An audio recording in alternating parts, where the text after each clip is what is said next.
Hi everyone, it's Bailey from Camp Hill, back with our newest teen craft tutorial, Melted Crayon Art. Kits are available for this project on level 4 in the teen department while supplies last.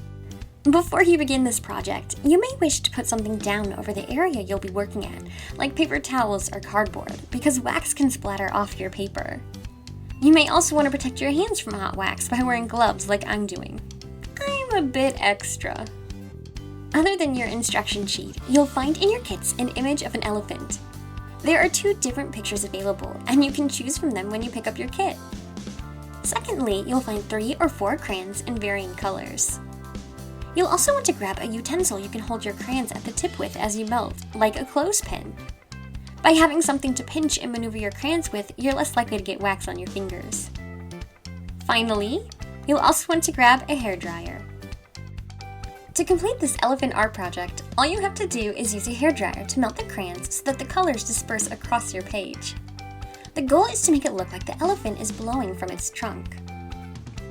Using one at a time, begin melting the crayon at the tip of the elephant's trunk before continuing the melting process across your page.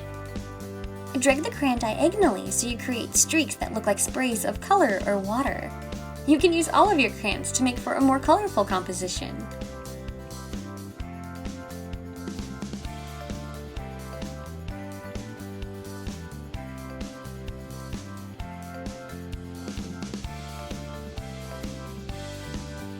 You'll notice that the crayon doesn't necessarily have to touch the paper as it melts.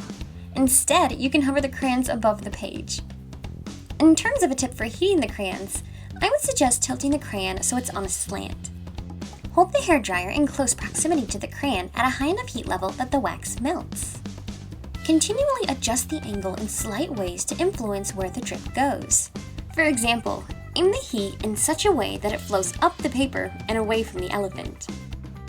Always stand behind where you're blowing the hot air to minimize the chances of wax hitting you.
If you end up doing this craft, feel free to send or take us some pictures of it. We'd love to see your design.